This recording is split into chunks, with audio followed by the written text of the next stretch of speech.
እህቶቼ አሁን እናንተ እናቶቼ አሁን ልባችሁ ባላችሁ ጋር አንድ ነው። እንደ ነገሩ ነው የሚኖረው።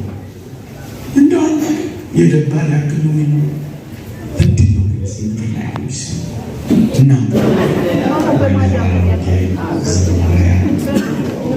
ከሁሉ በላይ እዚች ዕለት የከበራችሁ ሙሽሮች የሙሽሮችን ጥሪ ያከበራችሁ በአጸደ መቅደሱ የተሰበሰባችሁ ልጆች እንደምን አረፈዳችሁ? ደርቧችኋል? ድምፃችሁ አይሰማም? በዚህ ሰዓት ማስተማር ግፍ ነው የሚሆነው። ያንን ግፍ እንዳይቆጠርብን ወደ መቅቡ መላየቱ ያስፈቀሩት ቃሴ ወደ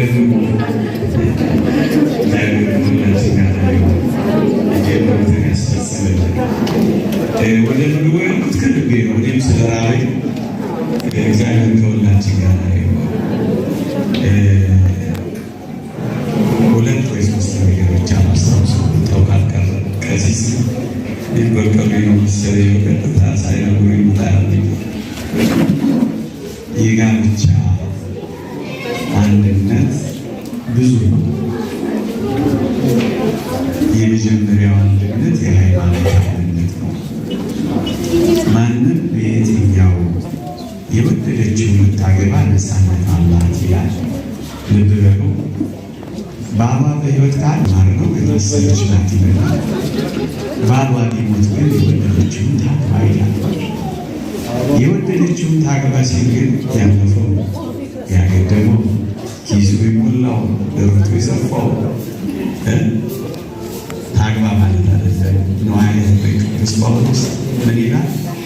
ወባይቱ ምእመናን ከምእመናን ወገን ይሁን እንጂ ይላል። ያመነ ይሁን የተጠመቀ ይሁን ቅዳሴ የሚወድ ቁርባን የሚለምድ ይሁን እንጂ የወደደችውን ታግባ ይላል። ስለዚህ የሃይማኖት አንድነት ወስኗል። በዕድሜ እንኳን ተቀራርቦ ስለመጋባት አለው ይመክር የለም። በሃይማኖትም አንድ መሆን ግዴታ ነው። ለዚህ ነው በዚህ በዘመናችን እስከዛሬ ከአንተ ጋር ያንተን እምነት ቆይቻለሁ፣ አሁን ደግሞ ወደ እኔ እምነትና ተብሎ ልጆችን እንኳን ሳይቀር በጭንቀት የሚጓተቱት በዚህ ምክንያት ነው። እና ይህን አንድነት አንድ ቀን ነፍስ መጠየቁ አይቀርም። ለሃይማኖቶችና ማለት አይገባም። ሁለተኛው የንጽህና አንድነት ነው።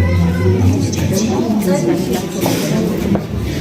መጽሐፍ ቅዱስ ይላል ስለ ሰው ጠቅ ለእያንዳንዱ ለራሱ ሚስት ትኑረው ይላል። ለእያንዳንዲቱ ለራሷ ደግሞ ባል ይኑራት። ወገኖቼ ፈተና ከበዛበት ብዙ ተፈተን እንዳንወድቅ የእግዚአብሔር ቃል መፍትሄና ትምህርት አለው። እሱ አግቡ ነው የሚለው። እደግመዋለሁ። ስለ ዝሙት ጠንቅ ለእያንዳንዱ ለራሱ ሚስት ትኑረው ነው የሚለው። እጮኛ ትኑረው አይደለም። ገርል ፍሬንድ ትኑረው አይደለም የሚለው። ሌላ ትኑረው አይደለም። ምን ይኖረው ነገሩ ምን በባልና በሚስት ብቻ ነው። ይኸውላችሁ መጽሐፍ ቅዱስ በግልጽ ነው የሚያስተምረው። ድንግሊቱ ብታገባ ኃጢአት አትሰራም ይላል። እናንተ እንደ አንዲት ንጽሕት ድንግል ላልወለደ ክርስቶስ ላቀረብ አጭቻችኋለሁ ይላል። መተጫጨት መጋባት ንጽሕናን በመጠበቅ እንደሆነ ያስተምራል። ይህ ንጽሕና አንድነት ያስፈልጋል። መጽሐፍ ቅዱስ ላይ ሰሞኑን ስላከበርነው ስለመጠቀው መለኮት ቅዱስ ዮሐንስ ቤተሰቦች ሲናገር ሁለቱም በእግዚአብሔር ፊት ጻድቃን ነበሩ ይላል። አሁን በዚህ ዘመን ሚስቶች በትዳር ከፍ ይሉና አንዳንዴ ባሎች ደግሞ ቦታው ይሄድ እና ትዳር የተባረከ ቤተሰቡ የተቀደሰ ንጽሕና ያለው አይሆንም። ሁለቱም በእግዚአብሔር ፊት ጻድቃን ሆኑ። ሶስተኛውና እጅግ ረቂቅ ደግሞ የፍቅር አንድነት ነው። ወገኖቼ ፍቅር ለዘወትር አይወድቅም ይላል መጽሐፍ ቅዱስ። ፍቅር የሚወድቅ አይደለም።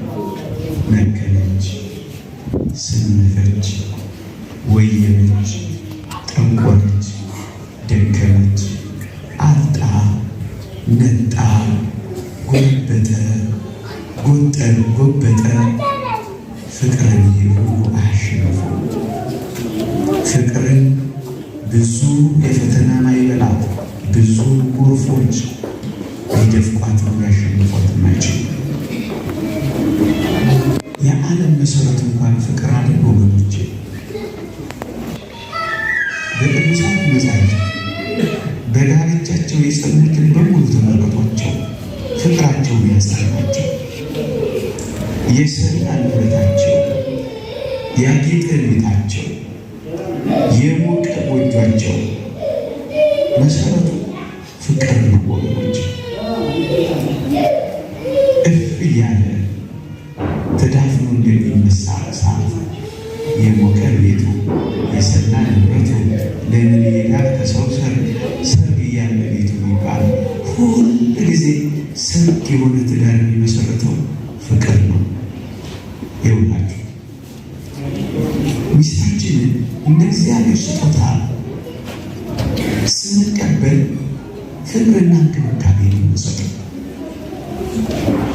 እንደ አለቃ ሚስት ባሏን እንደ አለቃ ብቻ የምታስበው ከሆነ እንደ አዛዥ እንደ ናዛዥ እየቆጠረችው ለመታዘዝና ለአገልጋይነት ለቤት ሰራተኝነት ብቻ ስለምትዘጋጅ ነጭናጫ ትሆናለች። ፋሲሌ ይህችን ብሌንን እግዚአብሔር እንደሰጠ ስጦታ መቁጠር ከጀመርክ ካመንክ ከተቀበልክ ሁል ጊዜ እንከባከባታለን። ምክንያቱም የእግዚአብሔር ስጦታ ናት። ባሎቻችሁ የእግዚአብሔር ስጦታ አድርጋችሁ ካሰባችሁ እናንተ ሚስቶች ሆይ አመለካከታችሁ እግዚአብሔር የሰጣችሁ ጸጋ አድርጋችሁ ባሎቻችሁ ካሰባችሁ ሁል ጊዜ አፍቃሪ፣ ሁል ጊዜ ተንከባካቢ፣ ሁል ጊዜ ወዳጅ ብቻ ነው የምትሆኑት። የውድድር ቤት፣ የፉክክር ቤት፣ ትከሻ ለትከሻ የሚለካኩ እንደ አለቃና እንደ ምንዝር እንደዚህ የሆኑ ከሆነ ቤቱ ቤት አይሆንም። እግዚአብሔር የሰጠን ስጦታዎች ናቸው፣ እንከባከባቸዋለን።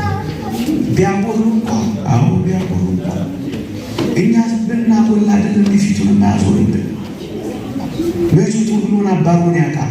ማን ያላጎደላል በዚህ ውስጥ ኃጢአትን እንኳን ወደ ውሃ እንደምንጠጣው የእግዚአብሔር ፍቅር ከሆነ ክርስቶስ ቤተክርስቲያን እንደወደዳት ባል ሚስቱን እንዲወዳት ከታዘዘ እንዴት ያልቃል ፍቅር!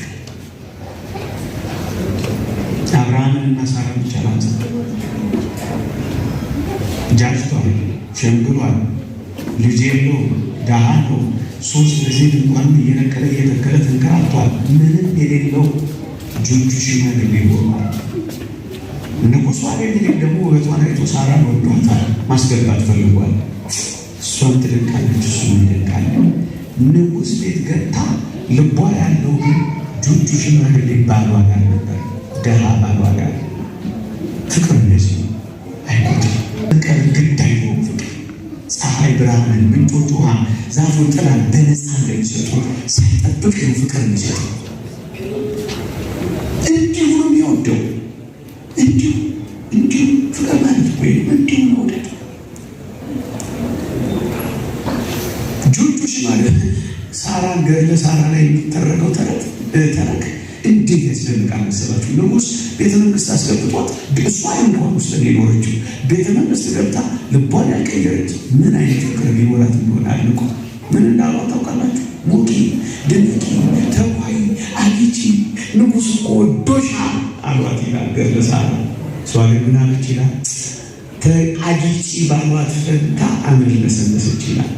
ተዋይ ባሏት ፈንታ አለቀሰች ይላል።